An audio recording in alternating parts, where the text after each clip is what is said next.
Hello and welcome to ERNs on Air, the quarterly bonus series of the Eurodis Rare and Air podcast. I am your host, Julian Poulan.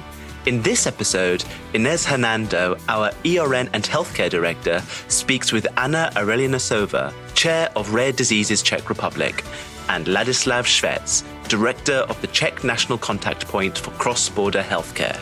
Inés, Anna and Ladislav discuss the intricacies of cross-border healthcare in the EU, focusing on simplifying access for patients with rare diseases. Our guests also share their insights on navigating the complex healthcare landscape and the collaborative efforts to ease the process for patients and their families. Hello, everyone. My name is Inés Hernando, and today we'll dedicate this episode to discuss with our guests what can be done to facilitate access to cross-border healthcare for plant treatment. So people living in an EU country, Iceland or Liechtenstein, Norway and Switzerland, who are entitled to healthcare under the social security of their own country, also have the right to go to another country for plant treatment. To do so, the European Union provides two different routes: the social security regulations and the cross-border healthcare directive. Both routes, both legal routes, result in different consequences for patients regarding the scope of application, the authorization conditions, the applicable reimbursement tariffs, payment procedures, and formalities, as well as, of course, the level of the patient's own contribution. So, interestingly, the European Commission website on cross-border healthcare recommends to everyone to make sure that you're always well informed about any financial and other implications before traveling abroad for healthcare. Now, untangling the practicalities and navigating the system for cross-border healthcare often falls on the shoulders of the patients and families. Of course, they can ask for information to their national contact points.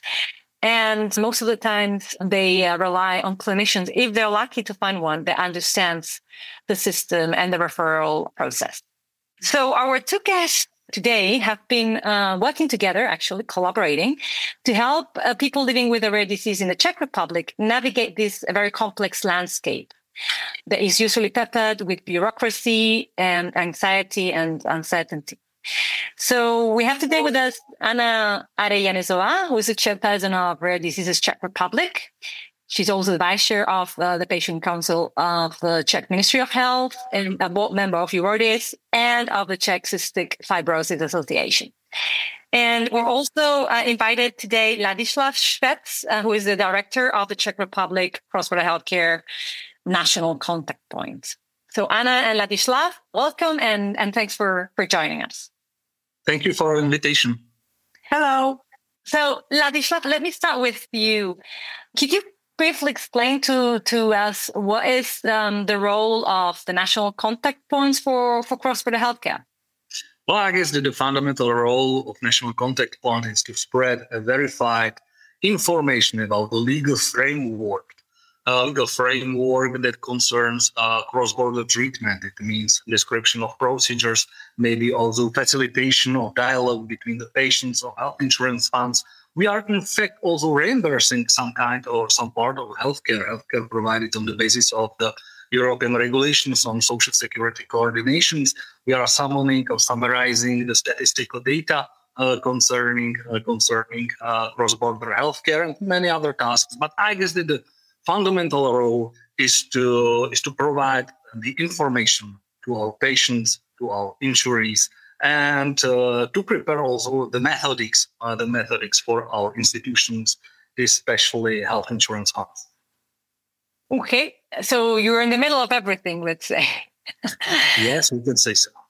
Anna, what would you say are the most common problems for patients and families living with a rare disease when they try to access healthcare abroad? Yes, well, fundamentally, finding a diagnosis and having an expert that can take care of you is the common problem that our community is faced with. Once you find the diagnosis, hooray, we're so happy. But then you find that, alas, there are no experts and no treatment available in most cases. So there are insufficient information. And what do the patient and patient families do? they go and search for experts, and they happen to be abroad. So what do these families do? What are they to do? They are faced with this wall of not knowing how to approach. And this is why we actually contacted the National Contact Point to find out how we can make it easier for the families to get valid information and help to reach that care. So that is one of the problems. Once you actually get that care, get the information about the possible care abroad, then there are the technicalities based on the legislation that Mr. Schwetz was talking about earlier, because it's often very complicated and it's often really hard to get the prior authorization, so as to say, from the health insurance funds to travel. Once you get that, it's really a success. But in very many cases, what happens is that there is no such expert that can actually give you the recommendation, because there is no existence of such experts in your country. So that is a fundamental problem that the families are faced with, not mentioning the fact that they have to learn how to speak a language to be able to apply.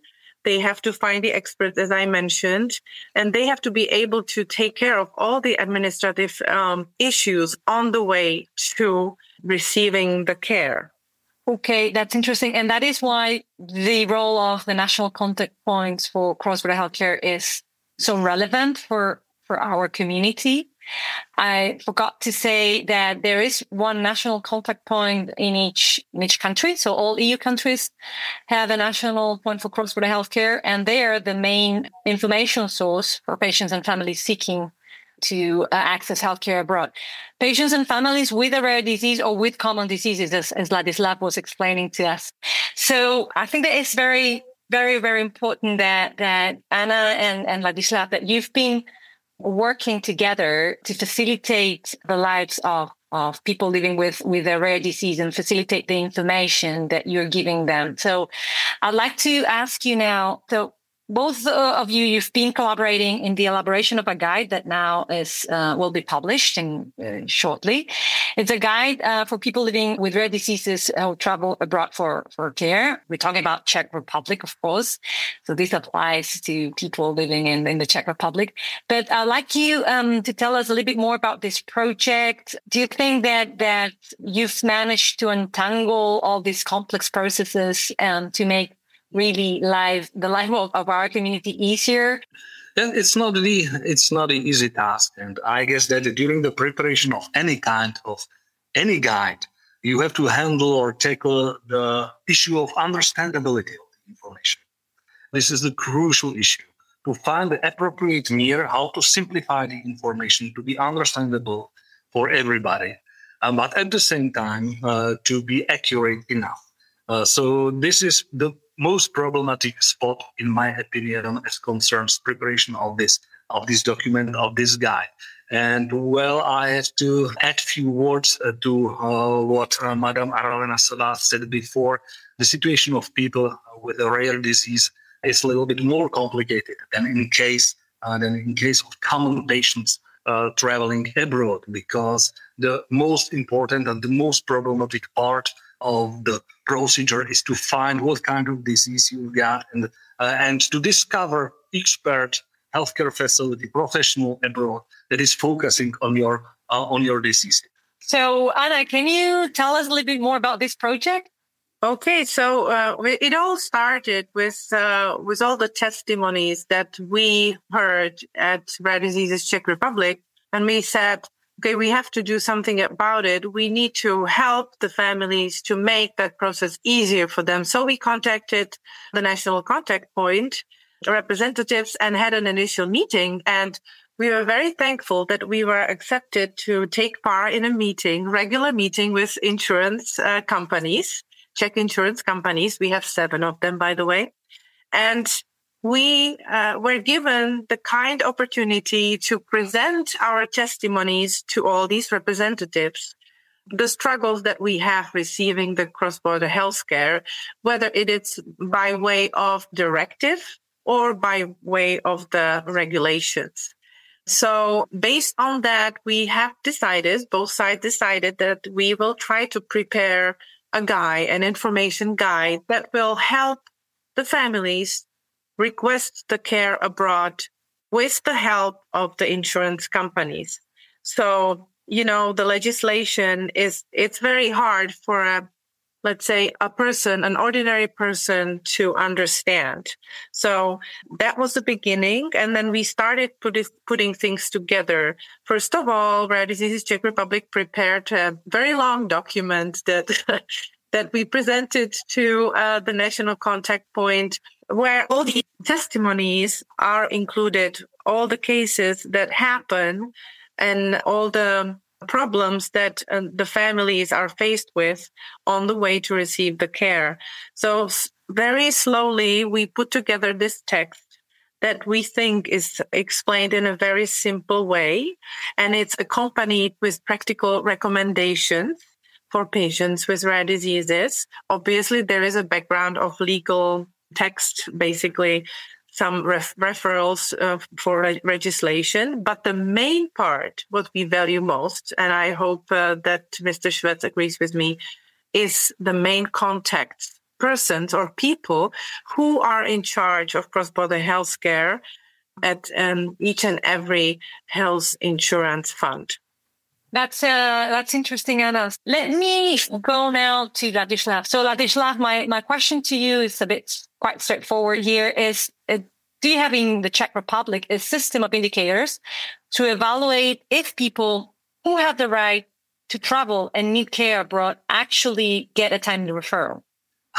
Well, it's not so easy to measure the timely referral of particular patients. So there's no proactive system of measuring of the time, but there are time limits for our health insurance funds. It's a time limit of 1 month, and every particular health insurance fund needs or must settle the application of the patient within 1 month. And in case of urgent need, of course, the authorization can be issued much earlier, or even in some situations we can authorize planned healthcare abroad additionally later on. Okay, so Anna, do you want to comment on this, on the monitoring system for cross-border healthcare in your country? Yes, I have seen the data that our Czech National Contact Point is issuing. We have seen their presentation, and they're actually, it's very, it's very detailed. However, we would like to see also those rare disease cases there too. I don't know how it could be tracked. We would be delighted if we could actually monitor it, but I am a little bit hoping that once we have this system of getting in touch with the representatives of the health insurance funds, that we will be tracking these cases and monitoring as well ourselves.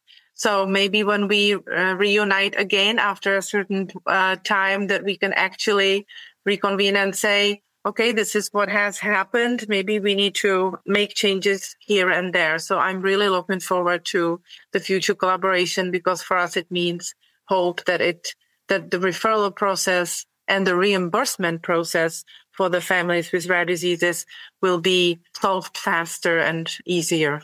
Thank you, Anna, for that response. And so, Anna, let me finish with a question about ERNs and European reference networks and their role, or the role that they could play in the decision-making process for cross-border healthcare. So do you think that the health system could use the ERNs to accelerate the authorization process? And what value do you think that the networks could bring? Absolutely, Ines, because I think that this is the reason why the European reference networks for rare diseases were established in the first place. They were a little seed in the cross-border healthcare directive that sprouted into this really functioning network that helps people with rare diseases across Europe. And I am hoping that we will come up with a system, with an easy system, both for patients and for experts, to refer the families abroad to travel for expertise. Because we are all aware that every country cannot have experts for all 6,000 plus rare diseases. So I am hoping that based on collaboration on the level of European Commission and between patients and experts and the institutions, we will come up with a simplified system of how the patients could travel abroad easier and faster. Let's finish with that positive note on the potential of the ERNs. Actually, they do have a big potential if health systems would use them more for cross-border healthcare. So I'd like just to thank both of you for being with us today. I hope that the guide is a success, and I hope that maybe in 1 year time you come together again, see the impact of the guide, and see if there has been any changes in the way insurance funds are, dealing with the prior authorization and in the way our community is accessing cross-border healthcare abroad. It will be very interesting, and maybe we'll come back to you in 1 year to see where you are. I think that I hope that with this episode, we've managed to inspire other countries to initiate this kind of collaboration, which I think, it is very positive, and it can have a great potential to simplify the lives of people living with a rare disease that need to navigate really very complex and bureaucratic procedures to just get or exercise the right that they have to access cross-border healthcare abroad. So thank you very much, and I wish you a very nice evening. Bye.